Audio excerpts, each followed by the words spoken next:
ఇంతవరకు మనకి 4 పాఠాలు పూర్తయ్యాయి కదా. ఇప్పుడు మనం ఈరోజు వ్యాకరణం గురించి చెప్పుకుందాం అనుకుంటాం.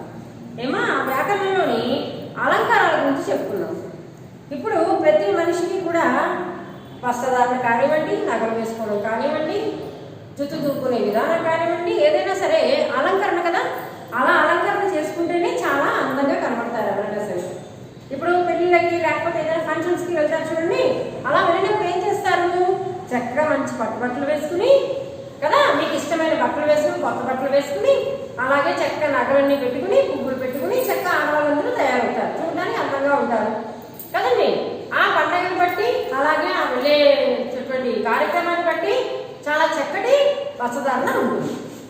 అందుకని ఆ విధంగా మనుషులకు ఏ విధంగా అయితే అలంకారం ఉంటుందో అదే విధంగా మనకి పద్యాలకు కూడా ఉంటాయి అన్నమాట. తెలుగులో పద్యాలకు కూడా అలంకారాలు ఉంటాయి, అలంకరణ ఉంటుంది.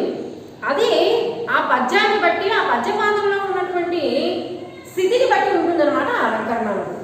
ఈ అలంకారాలు మనకి 2 రకాలుగా ఉంటాయి. ఎన్ని రకాలండి? 2 రకాలు. ఒకటి శబ్దాలంకారాలు అంటారు. అలంకారం ఎన్ని రకాలండి? 2 రకాలు అన్నమాట. ఆ 2 రకాల్లోని ఒకటేంటి? శబ్దాలంకారాలు. రెండోది అర్థాలంకారాలు. రెండోది ఏంటండి? అర్థాలంకారాలు. శబ్దాలంకారాలు, అర్థాలంకారాలు అని 2 రకాలు ఉన్నాయి మనకి అలంకారాలు. శబ్దాలంకారం అంటే మనకి ఆ పద్య పాదం కానివ్వండి, పదము, వాక్యము ఏదైనా సరే దాంట్లో ఉన్నటువంటి శబ్దాన్ని బట్టి, శబ్దం అంటే ఉచ్చారణ, ప్రొనౌన్సియేషన్ అన్నమాట. ఆ పదం పలికేటటువంటి విధానాన్ని బట్టి మనకి శబ్దాలంకారాలు అంటారు. మరి ఇక అర్థాలంకారాలు అంటే ఆ వాక్యంలో కానీ, పద్య పాదంలో కానీ అర్థాన్ని బట్టి, భావాన్ని బట్టి, తాత్పర్యాన్ని బట్టి మనం చెప్పేదాన్ని అర్థాలంకారాలు అంటాం అన్నమాట. ఈ శబ్దాలంకారాల్లోని మళ్ళీ అర్థాలంకారాల్లో కూడా చాలా రకాలు ఉంటాయి. ఇప్పుడు ముందు మనం శబ్దాలంకారాలు ఏంటంటే చూద్దాం. శబ్దాలంకారాల్లో మొట్టమొదటిది వృత్యానుప్రాస అలంకారము. ఏంటంటే మొట్టమొదటి శబ్దాలంకారంలోని వృత్యానుప్రాస అలంకారము అంటారు. ఈ వృత్యానుప్రాస అలంకారానికి ప్రతి అలంకారానికి కూడా లక్షణం ఉంటుంది, దాంతో పాటు ఉదాహరణలు కూడా ఉంటాయి. చూడండి, ఇప్పుడు మనం వృత్యానుప్రాస అలంకారం కదా, శబ్దాలంకారంలో మొదటిది ఏంటి? వృత్యానుప్రాస అలంకారం. దానికి లక్షణం ఏంటంటే చూద్దాం. ఒకటి కానీ అంతకంటే ఎక్కువ కానీ హల్లులు పునరావృతమైతే దాన్ని వృత్యానుప్రాస అలంకారం అంటాం. పునరావృతము చూడండి, ప్రతి పదానికి మనకి అర్థం తెలిసి ఉండాలి. లక్షణాలు ఒకటి కానీ అంటే ఒక హల్లైనా, లేకపోతే ఒకటి కన్నా ఎక్కువ హల్లుడైనా సరే, 2 అవ్వచ్చు, 4 అవ్వచ్చు, 6 అవ్వచ్చు, హల్లుడైనా సరే వస్తే వాక్యంలో కానీ ఆ పద్యపాదంలో కానీ వచ్చినట్లయితే దాన్ని వృత్యానుప్రాస అలంకారం అంటాం. అలా పదే పదే మళ్ళీ మళ్ళీ రావడాన్ని పునరావృతం అవ్వడము అంటారు. పునరావృతం అవ్వడము. పునరావృతం అంటే ఏంటండి? మళ్ళీ మళ్ళీ రావడము. అదే హల్లు మళ్ళీ మళ్ళీ ఒక వాక్యంలో కానీ పద్యపాదంలో కానీ వచ్చినట్లయితే దాన్ని వృత్యానుప్రాస అలంకారము అంటాము. ఏమండి, ఉదాహరణకు చూద్దాం. చూడండి, ఉదాహరణకి వీరు పొమ్మనువారు గారు, వీరు పొమ్మనువారు గారు పొగబెట్టువారు. వీరు పొమ్మనువారు గారు పొగబెట్టువారు. చూడండి, మనం ఏంటనుకున్నాం? శబ్దాలంకారం అంటే ఉచ్చారణ కదా, ప్రొనౌన్సియేషన్. ఆ ఉచ్చారణను బట్టి ఇప్పుడు ఈ పద్యపాదం చదివితే వీరు పొమ్మనువారు గారు పొగబెట్టువారు. మనం చదివేటప్పుడు మనకి ఎక్కువగా ఏ హల్లు మనం ప్రొనౌన్స్ చేస్తున్నాం ఎక్కువగా అంటే బ్లూ అంటే రా అనేటటువంటి హల్లుని మనం ఎక్కువ సార్లు చదువుతున్నాం కదండి, మనకు వినబడుతుంది. కాబట్టి ఒక పాదంలో కానీ ఒక వాక్యంలో కానివ్వండి ఒక అక్షరం, ఒక హల్లు పలుమార్లు అంటే చాలా సార్లు పునరావృతం అయితే, పునరావృతం అంటే మళ్ళీ మళ్ళీ రావడం, అలా మళ్ళీ మళ్ళీ వచ్చినట్లయితే దాన్ని వృత్యానుప్రాస అలంకారము అంటాము. ఏమండి, అర్థమైందా? మొదటిది వృత్యానుప్రాస అలంకారం. అయితే ఇప్పుడు ఈ అలంకారాలన్నీ కూడా మనం ఎక్కడ రాసుకోవాలి అని కదా మన ప్రశ్న. వీటిని మనము ఒక నోట్స్, మీకు గ్రామర్ నోట్స్ ఉంది 9th లో ఆల్రెడీ మీకు వ్యాకరణ నోట్స్ పెట్టారు కదా, పార్ట్ 2 అంటున్నారు, తెలుగు 2 బుక్. ఆ బుక్ లో మళ్ళీ 10th క్లాస్ సిలబస్ అని అందులో ఈ అలంకారాన్ని రాయండి. ఇప్పుడు నేను డెఫినేషన్ చెప్పాను కదా, ముందు అలంకారాల్లో 2 రకాలు, శబ్దాలంకారాలు, అర్థాలంకారాలు. తర్వాత శబ్దాలంకారాన్ని హెడ్డింగ్ పెట్టుకుని దాని కింద కృత్యానుప్రాస అలంకారం మొదటిది హెడ్డింగ్ పెట్టి అప్పుడు లక్షణం అని సైడ్ పెట్టి అప్పుడు రాయండి నేను చెప్పిన లక్షణం. ఇప్పుడు మళ్ళీ చెప్తాను లక్షణం, జాగ్రత్తగా వినండి. 1 కానీ అంతకంటే ఎక్కువ కానీ హల్లులు పునరావృతమైతే దానిని కృత్యానుప్రాస అలంకారము అంటారు. ఏమండి, అది రాసి బోర్డు మీద నేను ఇచ్చాను చూడండి. ఉదాహరణ ఇచ్చాను కదా, ఈ ఉదాహరణ రాసుకోండి. వీరు, కొమ్మలు, వారు, గారు, పొగబెట్టు వారు. ఇది ఉదాహరణ. ఏమండి, మామూలుగా దీనికి ఉదాహరణ ఇప్పుడు ఒకటే చెప్తున్నాను, కానీ మీకు మళ్ళీ తర్వాత నేను కొన్ని ఉదాహరణలు రాసి పంపిస్తాను. అవి లాస్ట్లో రాసుకుంటున్నాను. ఏమా, ఇప్పుడు చూడండి రెండోది చేకానుప్రాస అలంకారం.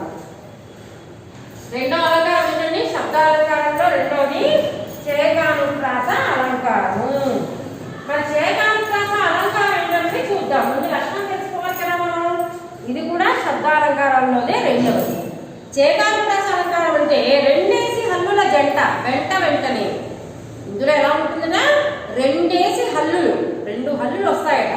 అది 2 జంట ఉండాలి. జంట అంటే పేరు కదా, జంట వెంటనే అంటే పక్కనే వస్తాయన్నమాట.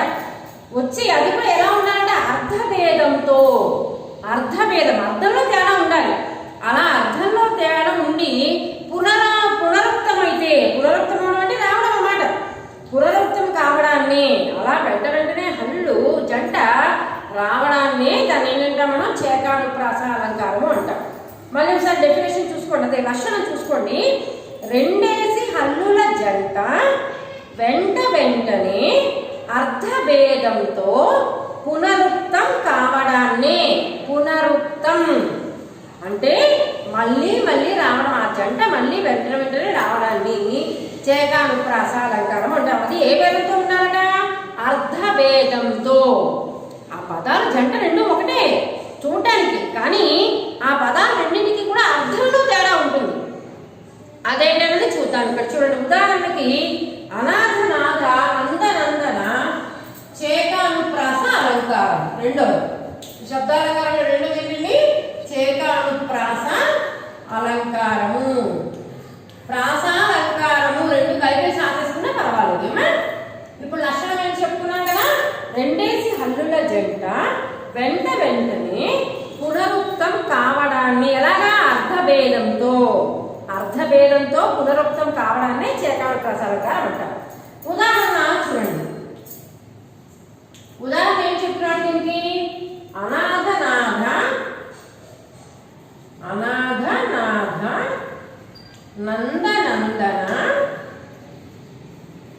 నందనందన నీకు 100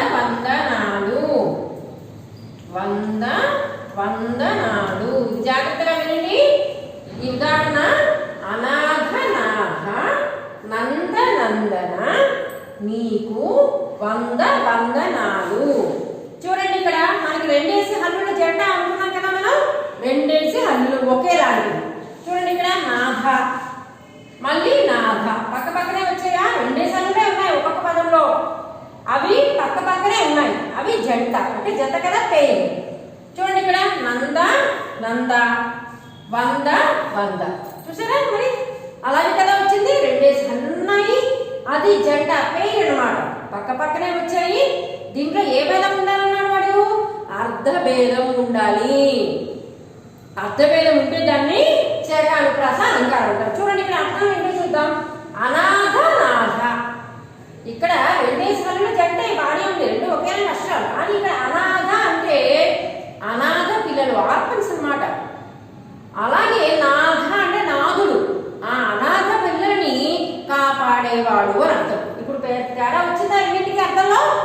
2 ఒకేలాంటి హల్లులు జంటే, కానీ రెండింటికి కూడా అర్థంలో తేడా ఉంది. అలాగే నందనందన, నంద అంటే ప్రజలందరినీ కూడా, ప్రజలందరూ అన్నమాట. ఇక్కడ నందనుడు అంటే పాలించేవాడు, ప్రజలందరినీ పాలించేవాడు ఎవడు? రాజు. ఇక్కడ అనాథలందరినీ కాపాడేవాడు ఎవడు? భగవంతుడు. నీకు చూడండి, మనందరినీ ఇక్కడ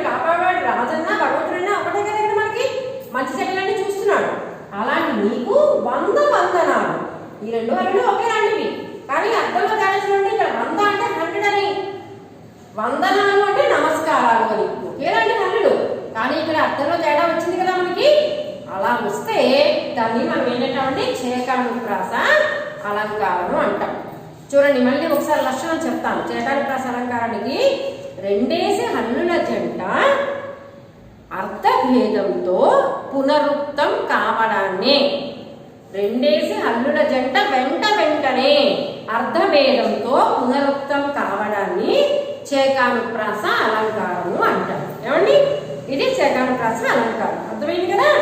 ఇప్పుడు మూడోది చూద్దాం. శబ్దాలంకారంలో మూడోది లాటానుప్రాస అలంకారం. శబ్దాలంకారంలో మూడోది మొదటిది ఏంటండి? నృత్యానుప్రాస అలంకారము, రెండోది చేకానుప్రాస అలంకారము, మూడోది లాటానుప్రాస అలంకారం. లాటానుప్రాస అలంకారము. ఇక్కడ చేకానుప్రాస అలంకారానికి లాటానుప్రాస అలంకారానికి రెండు కూడా ఒకేలా అనిపిస్తాయి మనకి, కానీ చిన్న తేడా ఉందన్నమాట. అదేంటో చూద్దాం.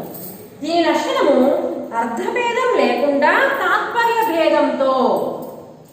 మనము చేకానుప్రాస ఏం చెప్పుకున్నాం? అర్థభేదం ఉండాలని చెప్పాం. కానీ లాటానుప్రాస అలంకారంలో అర్థభేదం కాదుట, అర్థభేదం లేకుండా అర్థం ఒకటే అయి ఉండాలి పదాలకి, కానీ తాత్పర్య భేదంతో. తాత్పర్యం అంటే భావం, ఆ మొత్తం వాక్యంలో వచ్చేటటువంటి భావంలో తేడా ఉండాలి. అలా ఉంటే ఒకే హల్లుల జంట పక్క పక్కనే రావడం. దీనికి కూడా ఒకే హల్లుల జంట పక్క పక్కనే వస్తాయి, కానీ ఇక్కడ అర్థభేదం కాదు. ఏ భేదం ఉండాలి? తాత్పర్య భేదం ఉండాలి. లక్షణం చూసుకోండి జాగ్రత్తగా, మళ్ళీ చెప్తాను ఒకసారి.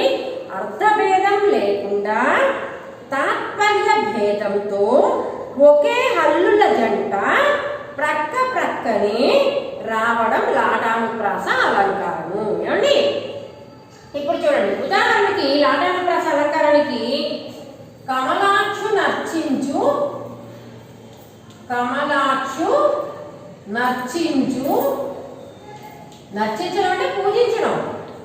కమలాక్షు నర్చించు కరములు, కరములు. కమలాక్షు నర్చించు కరములు, కరములు. అలాగే శ్రీనాథు వర్ణించు, శ్రీనాథు వర్ణించు జింహ, జింహ, జింహ, జింహ. చూడండి, ఇక్కడ లాటానుప్రాస అలంకారం అంటే ఏంటనుకున్నాను? రెండేసి హల్లుల జంట ఉండాలి, అది పక్క పక్కనే ఉండాలి.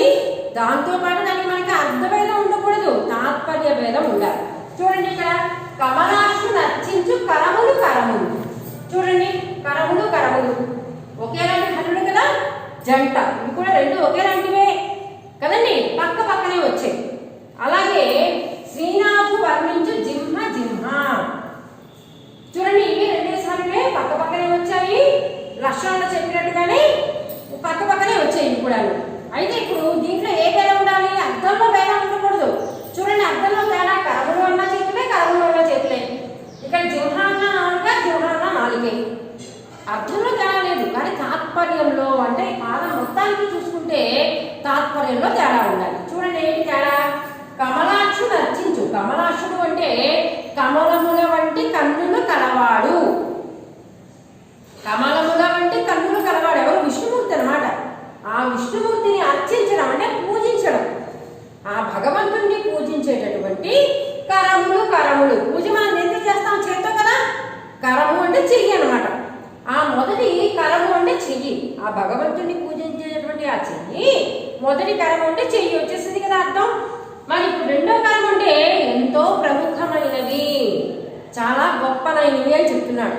రెండు ఒకేలాంటి హల్లులు పక్క పక్కనే వచ్చాయి పదాలు, హల్లుల పదాలు. దీంట్లో ఏంటి? అర్థభేదం లేదు. రెండు కరములన్న చేతులే, కరములన్న చేతులే, కానీ తాత్పర్య భేదం అంటే తాత్పర్యం అనేది పాదం మొత్తానికి చూసుకుంటే తాత్పర్యంలో తేడా ఉంది. మొదటి కరములు అంటే చేతులు, రెండో కరములు అంటే ప్రముఖమైనవి, ప్రాముఖ్యమైనవి, ముఖ్యమైనవి అర్థం కదండి. ఇప్పుడు చూడండి శ్రీనాథు వర్ణించు. శ్రీ అంటే సిరి, సంపద, లక్ష్మీదేవి. లక్ష్మీదేవికి నాథుడు అంటే భర్త ఎవరండి? విష్ణుమూర్తే కదా. ఆ నారాయణుడు, ఆ భగవంతుణ్ణి వర్ణించేటటువంటి అంటే ఆ నారాయణుడి యొక్క గొప్పతనాన్ని వర్ణించడం. మనం దేంతో మాట్లాడతాం? నాలుగుతో కదా, నాలుగుతోటే వర్ణిస్తాం. అలా వర్ణించేటటువంటి జిహ్వ అంటే నాలిక. మొదటి జిహ్వ అంటే నాలిక. ఆ నాలిక రెండో జిహ్వ అంటే ఇక్కడ చాలా ప్రముఖమైనది అర్థం, ఎంతో గొప్పనైనది అని. ఆ భగవంతుని యొక్క నామం జపించరా నీకెంతో పుణ్యం వస్తుందని చెప్తూ ఉంటారు పెద్దవాళ్ళు కదండి. మరి అలాగే ఇక్కడ ఈ నాలిక ఎంతో ముఖ్యమైనది మనకి. ఆ భగవంతుని యొక్క నామాన్ని స్మరించేటటువంటి నాలిక. రెండు ఒకేలాంటి హల్లులు పక్క పక్కనే వచ్చాయి, కానీ దీంట్లో అర్థంలో తేడా లేదు. దేంట్లో తేడా ఉంది? తాత్పర్యంలో. తాత్పర్యం అంటే మొత్తం పాదం అంతా కూడా మనం చూసుకుంటే తాత్పర్యంలో భేదం ఉంది. దీన్ని లాటానుప్రాసాలంకారం అంటారు. ఏమండి, చేకానుప్రాసకి లాటానుప్రాసకి చిన్న తేడా. చేకానుప్రాస అంటే అర్థభేదం ఉండాలి, లాటానుప్రాస అంటే అర్థభేదం కాదు, తాత్పర్య భేదం ఉండాలి. ఏమండి, బాగా గుర్తుంచుకోండి దీన్ని. ఈ రెండింటికి కూడా కన్ఫ్యూజ్ అవుతూ ఉంటారు చాలా మంది. ఏమా, ఇవి 3 ఇవాళ పూర్తి చేద్దాం.